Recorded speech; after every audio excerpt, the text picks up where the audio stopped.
Olá, tudo bem com você? Eu sou Ana Rício e adoro fazer pão de fermentação natural. E se você tá aqui, é porque você gosta ou porque você quer aprender, não é mesmo? E nessa aula de hoje eu vou esclarecer as suas maiores dúvidas sobre pães de fermentação natural ou sobre o levain, o fermento natural.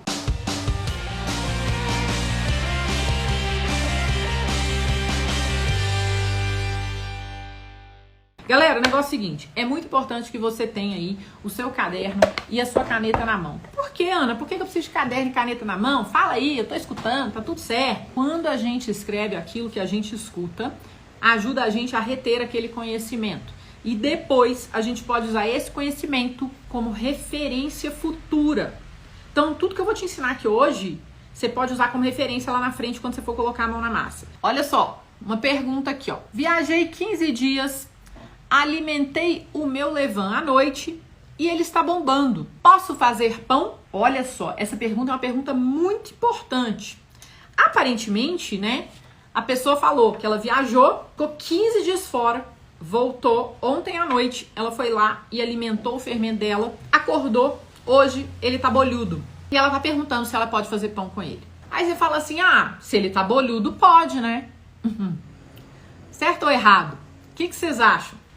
Aí, eu vou colocar aqui a resposta. Será que pode ou será que não pode, gente? Não pode. Não pode. Por que não pode? Ele estava bolhudo, Ana. Porque, olha bem, não é só o fermento crescer. O fermento, gente, ele tem um tempo de crescimento dependendo da proporção que é alimentado, tá? Então, por exemplo... tem fermento, ele fica pronto em 4 horas, quando ele tá bombadão, por causa da forma que ele foi alimentado.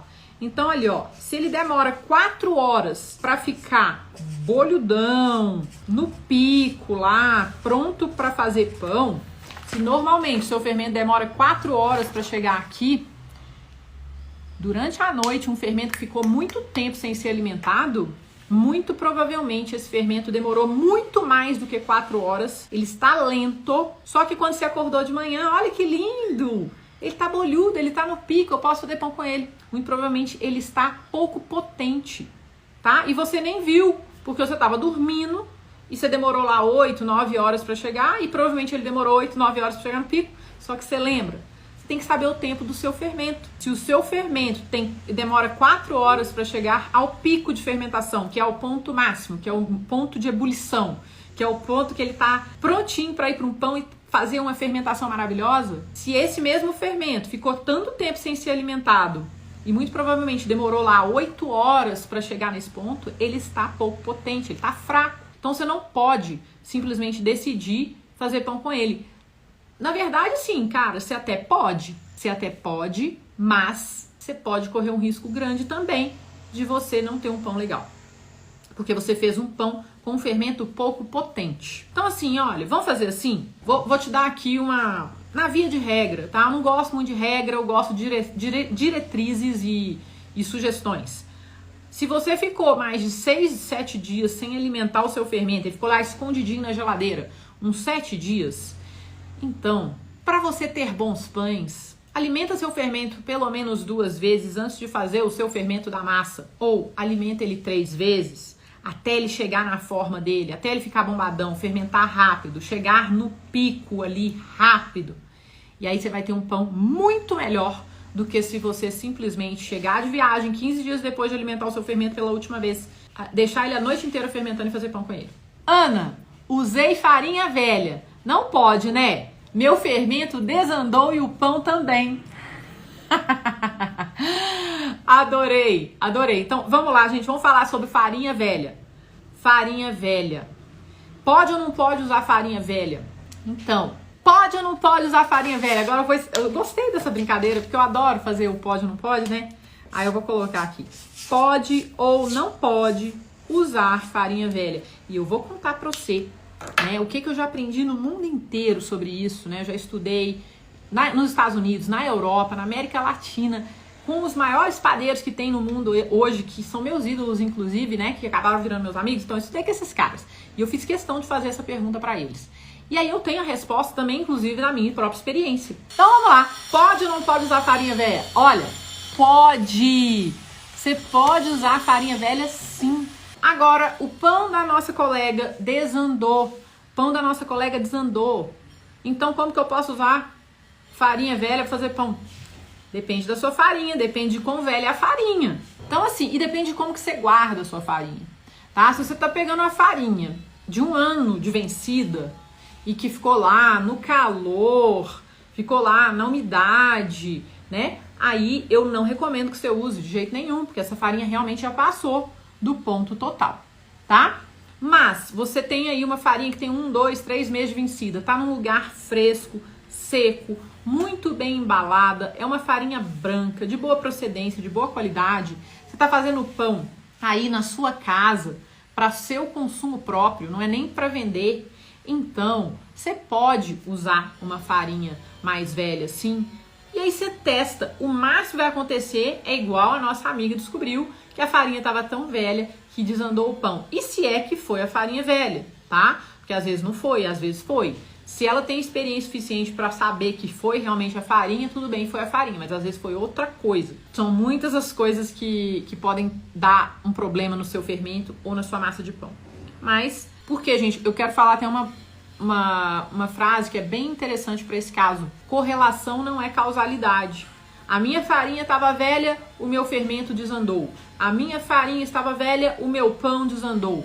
Isso é uma correlação, mas não é causalidade. Ou seja, talvez não seja porque a sua farinha estava velha que o seu fermento não cresceu direito ou porque o seu pão desandou. Talvez seja, tá? Isso é uma correlação, mas não é garantia de causa. Então, você tem que ter todo um processo, né, que você vai seguir. Você tem que seguir um método, você tem que adquirir um pouco de experiência para você determinar se realmente essa foi a causa do seu pão ter desandado ou do seu fermento ter desandado. Pode ser que a sua temperatura mudou, pode ser que você colocou mais água, menos água, pode ser que a água que você está usando não está legal, né? Tem muitas coisas que podem influenciar o seu pão e o seu fermento. Não é só a farinha, tá bom? Meu levain está dobrando em 4 ou 5 horas, mas não está dando aquela teia. Tá errado? Então, olha só, gente. Essa teia, né, quando a gente vê a estrutura do levain, né, quando a gente vê as bolinhas ali dentro do levain, significa que é um fermento que é mais estruturado. É um fermento que dá essa teia.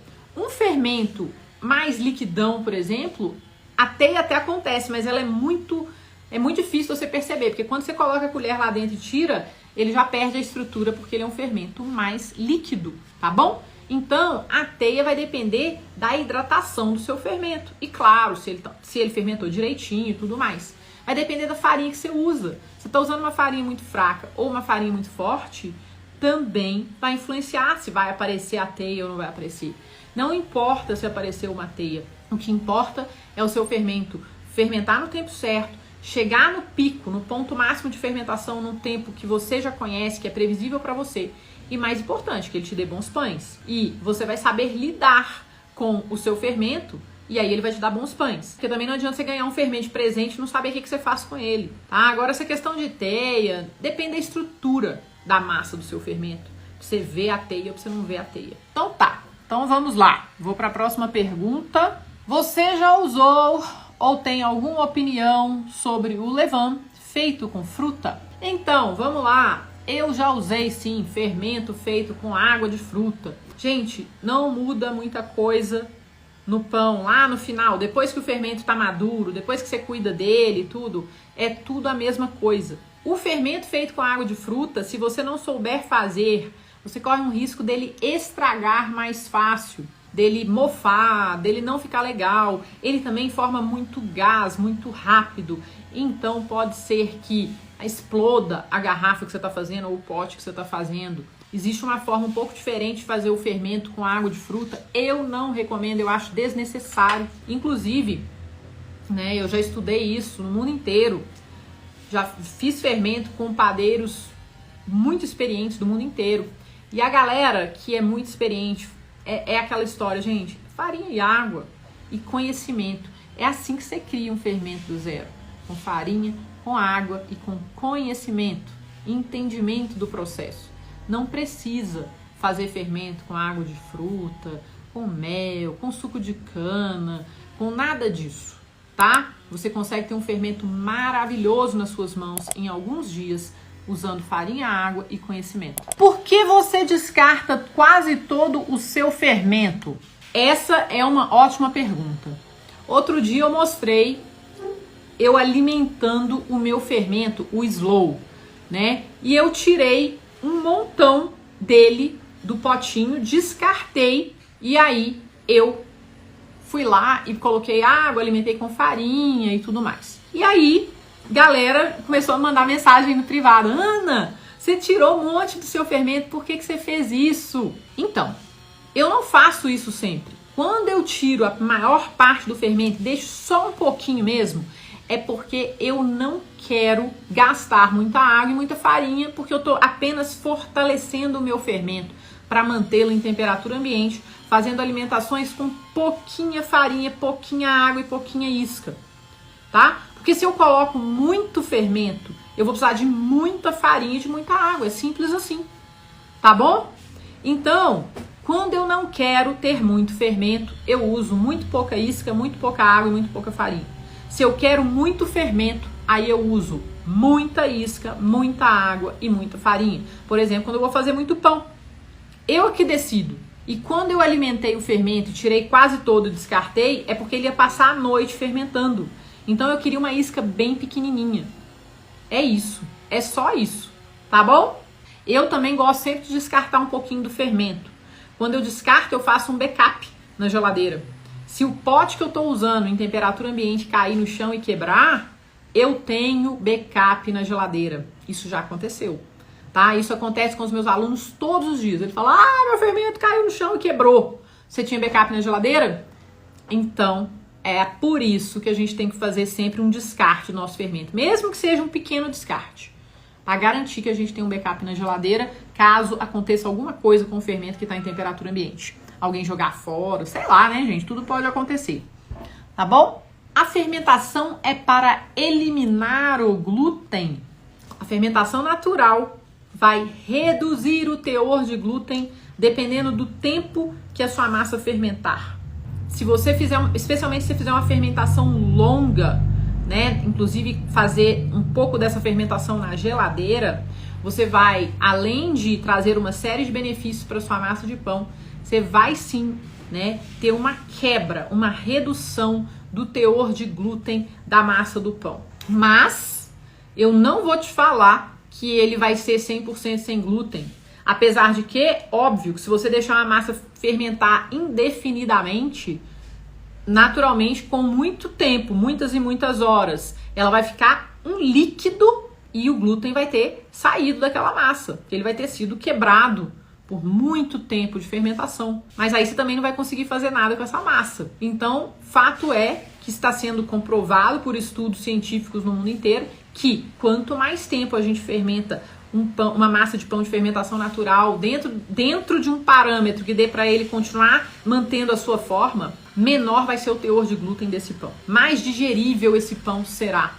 Mais fácil dele ser processado pelo nosso organismo ele será. Então, a maioria das pessoas tem intolerância a glúten, passam mal comendo pão comum e não passam mal comendo pão de fermentação natural, justamente porque durante o processo de fermentação existe uma redução do teor de glúten da massa, tá bom?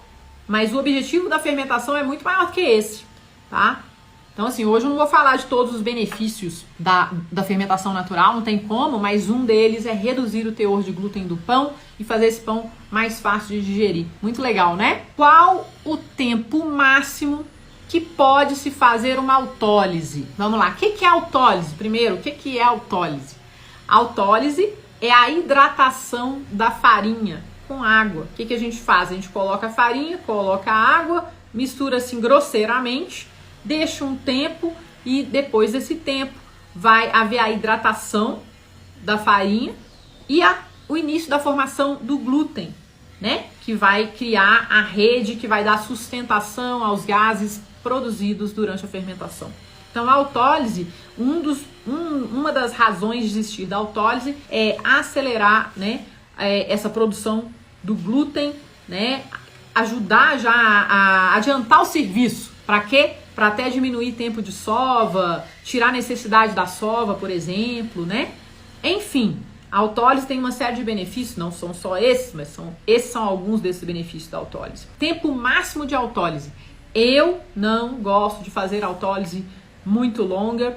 No meu curso eu mostro para os meus alunos que dá para fazer autólise de 4 horas e pouco.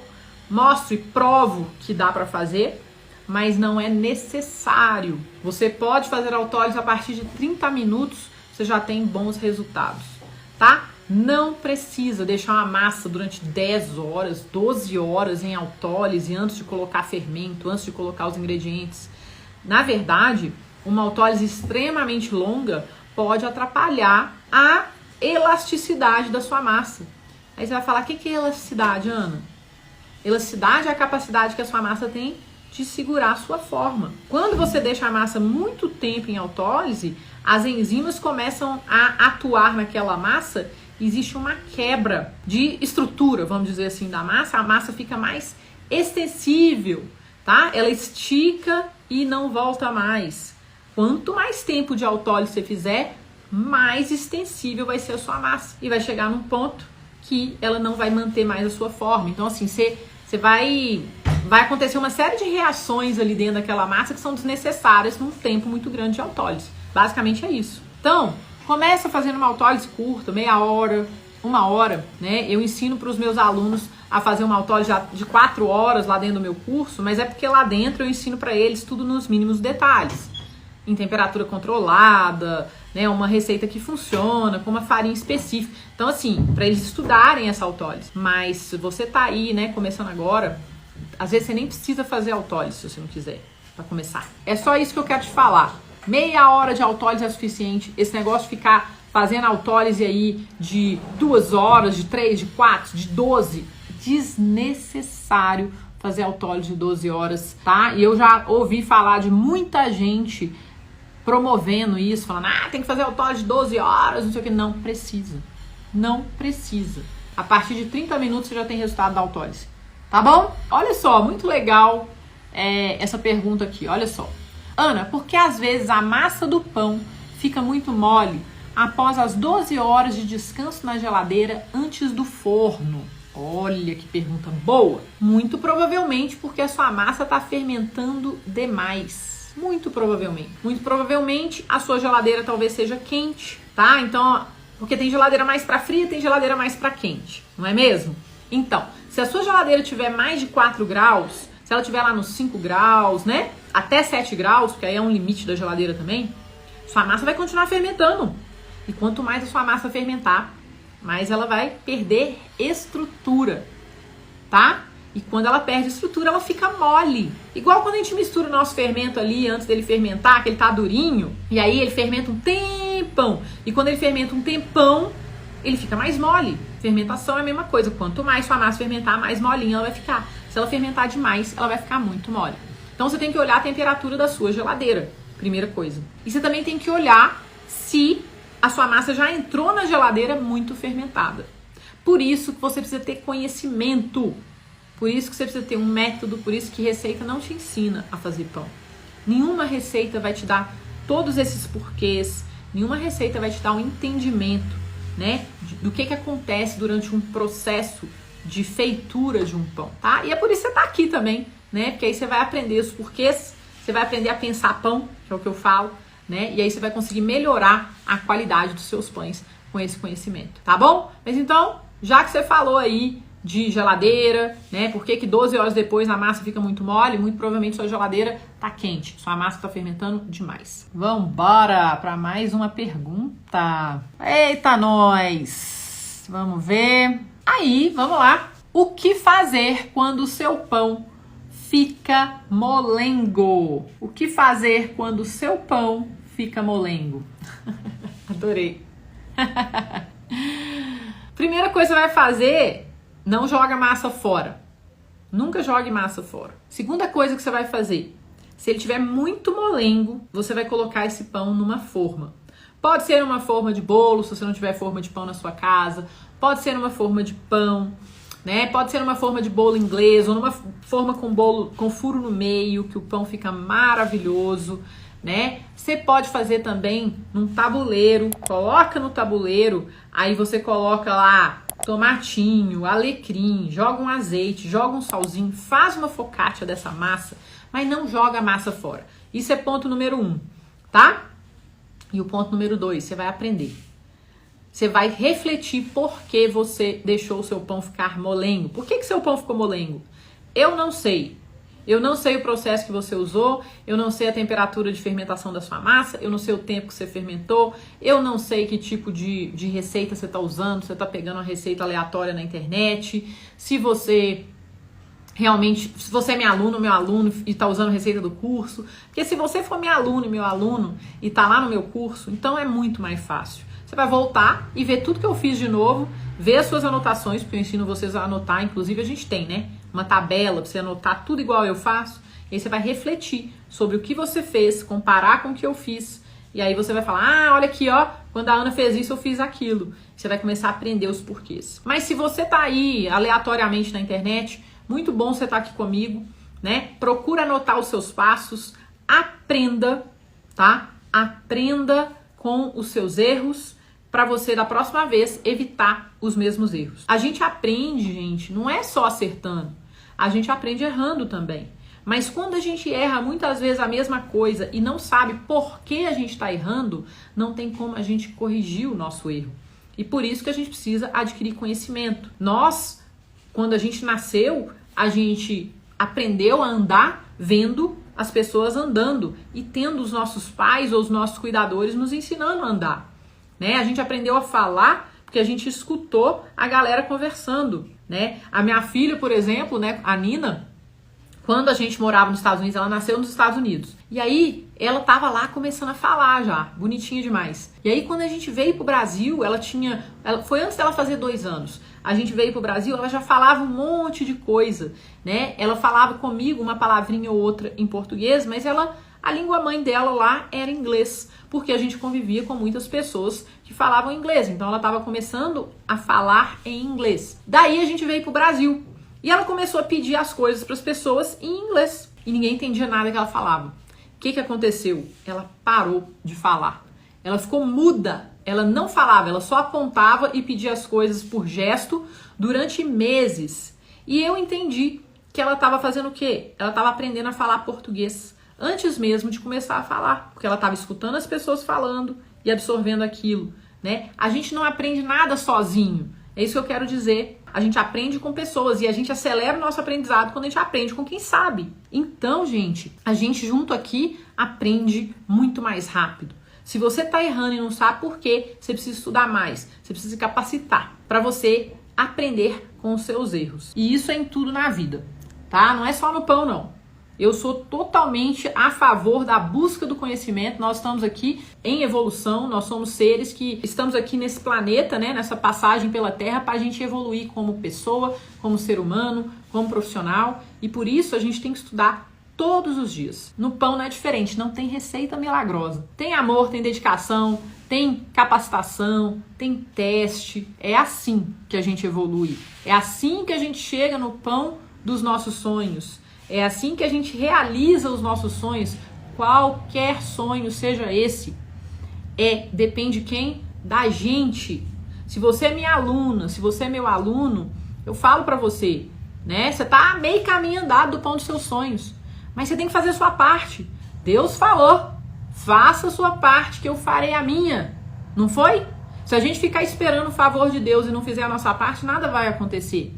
É a mesma coisa no pão, tá bom? A gente primeiro tem que fazer a nossa parte para a gente buscar os resultados, tá bom? Lembra sempre disso. E se a gente não tem conhecimento, aí a gente atrasa muito os nossos resultados. Então vamos lá. Qual a melhor maneira de armazenar a farinha para não ter problemas com bichinhos e mantê-la mais fresca? Então, você pode armazenar a sua farinha num lugar fresco, seco, sem umidade, tampadinha, tá? Essa é a forma mais fácil da gente armazenar a farinha. Aí você fala, não, mas eu já faço isso e o meu pão, a minha farinha fica cheia de bichinho. Então, o que você vai fazer? Você vai colocar a sua farinha na geladeira. Aí você fala, Ana, não tem espaço na geladeira. Então, você vai comprar menos farinha. Pra você ter uma rotatividade maior das farinhas aí, para você não ficar com problema de bichinho na farinha. Mas colocar na geladeira vai aumentar a durabilidade da sua farinha. Se você congelar a sua farinha, aí ela vai durar virtualmente eternamente, enquanto estiver congelada, tá? Uma coisa que eu gosto de fazer também é colocar a farinha que eu comprei ali no freezer por alguns dias, aí ela congela e mata aqueles bichinhos, os ovinhos dos bichinhos e tal, eles morrem congelados. Aí quando você tira ela do freezer, né, não vai dar bichinho, tá? Já fiz isso várias vezes e funciona super bem. Mas é assim que funciona, né? Quer aumentar a durabilidade eterna? Congela. Mas só da gente manter no lugar fresco e seco já dura bastante. Dura até mais, muito mais do que o prazo de validade.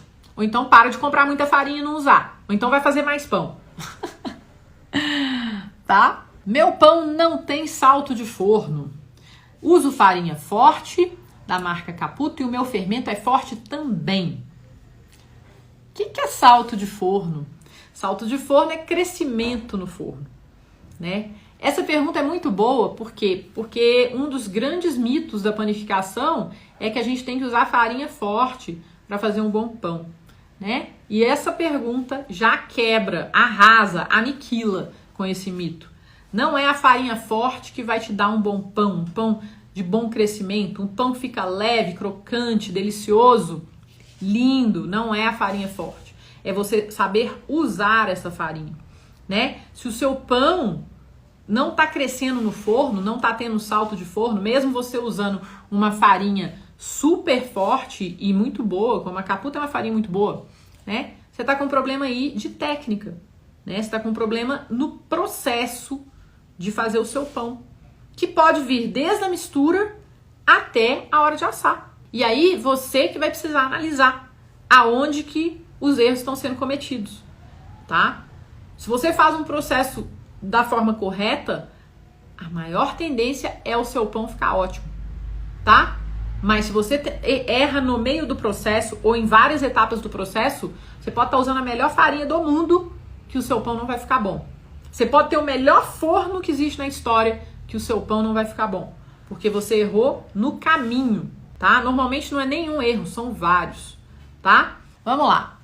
Vi receitas de fermento natural misturando na hora de fazer o pão, usando fermento de saquinho, fermento de indústria. Então, vamos lá. Vi pessoas misturando fermento natural com fermento de indústria. Então, olha bem. É possível você fazer pão usando o fermento natural e o fermento industrializado. Mas você vai estar perdendo muito das características inerentes ao pão de fermentação natural quando você faz isso. Porque quando você coloca fermento industrializado, que é cheio de levedura, no fermento natural, o fermento natural acaba virando um ingrediente do seu pão. Mas ele não vai ser mais o principal agente de fermentação do seu pão. O principal agente de fermentação do seu pão vai ser o fermento biológico industrializado. Com isso, a sua massa vai fermentar muito mais rápido do que ela fermentaria. E aí você vai perder uma série de benefícios que o fermento natural sozinho traz para sua massa de pão, tá? Eu não faço isso no meu dia a dia, não faço, tá? Já fiz muito pão, coloca um pouco de fermento natural como ingrediente e o fermento biológico, né, para acelerar a fermentação, pra você ter um pão gostoso. Afinal de contas, o fermento natural, ele pode se tornar um ingrediente do pão e ele é uma massa pré-fermentada, né? Então, quando você coloca uma massa pré-fermentada dentro da massa do pão que você está fazendo, essa massa pré-fermentada já vai trazer algumas características importantes e vai melhorar a qualidade do seu pão. Mas, nesse caso, repito, o fermento natural não vai ser o principal agente de fermentação do seu pão. A sua fermentação vai ser mais curta, portanto, você não vai ter todos os benefícios que você teria de uma fermentação muito mais longa se ela fosse feita só com fermento natural. E por isso eu não recomendo que você faça disso um hábito. Se você for fazer isso de vez em quando, tudo bem, mas nada se compara. E isso, assim, olha, Gente, eu tenho que te falar, né? A gente já fez tudo quanto é tipo de teste aqui. Eu já fiz na minha cozinha, já estudei pra caramba, já viajei, né? Nas viagens, nos cursos, nos treinamentos que eu já fiz. Nós já fizemos muitos testes, testando agentes de fermentação diferentes, né? Testando Polish, que é um tipo de fermento que a gente faz, é uma massa pré-fermentada também, que a gente faz com fermento biológico, água e farinha, né? Já testei biga, já testei fermento natural, já testei mistura de fermento natural com fermento biológico direto ali. Cara, nada se compara a um pão feito com fermento natural. Ponto final. Não tem comparação de sabor, de textura, de aroma, de cor do miolo, de tudo. Não tem comparação. Então, quando você faz o pão com fermento natural e você aprende, né? Igual andar de bicicleta, quando você aprende, você não esquece mais. Então, quando você aprende a fazer o pão de fermentação natural, você não vai querer comer outro pão. É só isso que eu te falo. Eu já tô aqui babando, porque hoje eu tenho que fazer pão aqui. Meu fermento tá quase no pico lá, eu tô babando só pensando no pão que eu vou comer. Tá bom? Posso colocar farinha integral no fermento só para fortalecer e depois continuar com a farinha branca? Essa é uma boa pergunta. Vamos lá. Farinha integral. Primeiro eu vou explicar por que eu vou colocar farinha integral no meu fermento.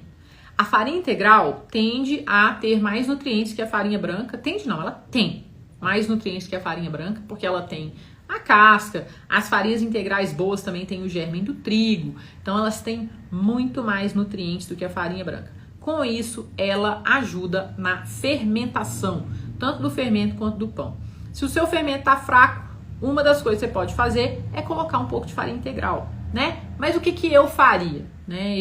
Se eu estivesse criando do zero, tá? Meu fermento é novo, do zero, aí tudo bem, bota lá um pouco mais de farinha integral nele e tal para fortalecer. Mas se é um fermento que você já tem, é um fermento branquinho, não coloca farinha integral nele, não. Continua alimentando ele, tá? Com a farinha branca, pega uma isca dele e alimenta com a farinha integral ali na isca, um outro pote, né? Coloca um pouquinho de farinha integral, aí você vê se ele fortalece dessa forma. E aí você vai ter uma isca dele, aí você vai pegar uma isca dele, aí você vai transformar ele de novo em fermento branco.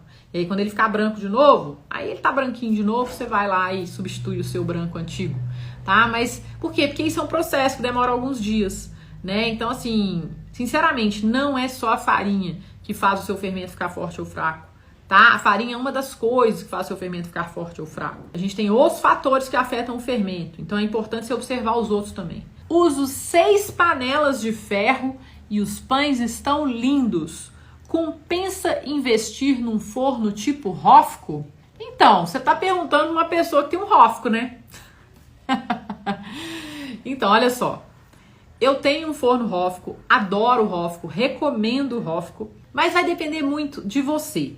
Vai depender muito do que você quer fazer agora, dos investimentos que você está querendo fazer. O Hofco é um investimento alto. Se você já está tendo um retorno legal, se os seus pães estão maravilhosos, você está fazendo eles na panela, 6 panelas cabem aí dentro do seu forno. Se o seu fermento, se o seu pão está crescendo muito bem no seu forno, se você tem espaço para botar 6 panelas, e se isso está legal para você, e se isso não atrapalha a sua produção, talvez não seja um momento de investir num Hofco. Mas se você chegar e falar, não, Ana, olha, deixa eu falar, eu não tô aguentando mais, porque isso está atrasando a minha produção, eu tenho que esperar, né? Se isso tá sendo um gargalo muito grande para você, aí eu acho que você pode investir num Hofco sim, tá? Aí eu recomendo que você converse com a galera da Tecmapan. A galera da Tecmapan vende o Hofco no Brasil e você pode falar que eu recomendei e tudo mais, mas o fato é que eles vão te ajudar a escolher qual o melhor forno para você, vão te dar lá as formas de pagamento e tudo mais, tá? Mas assim, não se prenda a isso. Eu, como empreendedora, eu vou aos poucos fazendo investimentos de acordo com a minha necessidade e de acordo, assim, com o que tá sendo, ó, o maior gargalo. O que é gargalo, gente? Gargalo é isso aqui, ó, tá? Gargalo é isso aqui, né? Tem uma garrafa e aí eu tenho o gargalo da garrafa. Quando o gargalo for o forno, você tá aí com uma produção gigante e o seu forno tá te atrapalhando, aí realmente você tem que comprar outro forno. Mas enquanto isso não acontecer, eu não compraria. A não ser que você fale, não, eu tenho um plano de negócio aqui, que é só eu começar a produzir que eu vou vender. E aí, beleza, você fala, beleza, então você vai fazer esse investimento que ele vai te proporcionar o quê? A alavancagem, ele vai te trazer dinheiro depois. Então, investe e aí você vai ter um retorno mais rápido. Mas se você ainda não tá nesse ponto, eu não investiria. Eu investi no meu ROF quando eu realmente precisei, não tinha mais condição. Senão eu não teria investido, tá? Qual a quantidade ideal de fermento para guardar na geladeira? Ótima pergunta. Olha só, quando você vai guardar o fermento natural na geladeira, é importante que você tenha uma quantidade um pouco maior de fermento no pote para ele não ressecar, para ele não ficar assim mofado, porque acontece quando você põe pouquinho. Eu gosto de colocar pelo menos 200 gramas de fermento no pote para guardar na geladeira por alguns dias. Se você vai guardar só hoje ali rapidinho e tirar, tudo bem não ter 200 gramas. Mas se você vai guardar por uns dias, pelo menos 200 gramas. 200 a 250, 300 gramas, tá? Porque aí vai ter mais farinha, mais água, mais micro-organismos. O seu fermento vai ter alimento por muito tempo. Ele não vai ressecar, não vai mofar. Tá bom? Qual tipo de recheio você sugere para variar? Então, qual tipo de recheio você sugere para variar? Olha só, o mais legal do pão de fermentação natural é que você pode colocar o recheio que você quiser, né? Para fazer um pão mais nutritivo, um pão mais saboroso, um pão diferenciado, um pão que tem umas notas doces ou umas notas salgadas, né? Então, o tipo de recheio que eu recomendo para variar é o recheio que você gosta. Você pode colocar o que você quiser no seu pão, depois que você tiver conhecimento para isso. Então vamos dizer que você já tem conhecimento para isso, você pode colocar queijos, frios, castanhas, grãos, sementes, chocolate. Você pode fazer pão que tem chá, né? Você pode pôr erva doce, você pode pôr alecrim, você pode pôr açafrão. Você pode pôr legumes, batata doce, o que você quiser no seu pão. Você pode pôr Nutella, você pode pôr mel. Cara, você pode pôr o que você quiser, o céu é o limite, né? Então, qual o recheio que eu recomendo para você variar? O que você mais gostar. Mas para isso você precisa saber fazer pão, porque se você não souber e você ainda falar, vou fazer um pão recheado, e você não sabe fazer pão, seu pão vai ficar horrível, não vai ficar bom de jeito nenhum. Porque o recheio vai afetar a estrutura da sua massa. Ele vai afetar o tempo de assamento do seu pão. Entende? Então, tudo isso precisa ser considerado. Agora, o recheio que você, para variar, todos esses e mais outros que eu não falei aqui, você pode usar para variar. Até torresmo, gente. Torresmo você pode pôr no seu pão. Aí você fala, nossa senhora, mas torresmo não é saudável. Mas quem falou que você vai comer torresmo todo dia, toda hora? Tudo em equilíbrio. Então, pensa nisso. Quando você estiver fazendo um pão e colocar um recheio, o que eu quero para esse pão hoje? E outra coisa, né? Se você quiser também, você não precisa pôr recheio nenhum. Um dos pães que eu mais amo, na verdade talvez seja o que eu mais amo, é o pão que não tem recheio, mas que eu recheio com o que eu quiser. Eu coloco o recheio no meu pão. E aí eu faço um misto quente, faço uma brusqueta, passo alguma coisa. Eu amo pão com manteiga e mel, por exemplo. Para mim é uma das melhores comidas da história, é pão com manteiga e mel. Então, não precisa também de rechear, mas você pode pôr o recheio que você quiser, tá? Você pode fazer um pão que tem, por exemplo, manjericão com chocolate branco. Olha que coisa fina, bonita, perfumada, maravilhosa. Você pode, né? Você pode fazer um pão que tem queijo e goiabada. O mineiro gosta muito, né? Você pode fazer um monte de tipo de pão, com um monte de recheio. Você pode fazer com cebola caramelizada. Nossa senhora, gente, dá pra fazer o que você quiser. Dá pra você colocar alho poró. Dá pra você colocar queijo grana padano no seu pão com cebolinha. Nossa, muita coisa boa. Tá bom? Adorei. Espero aí que você tenha uns ótimos dias. Beijo. Até a próxima aula. Tchau!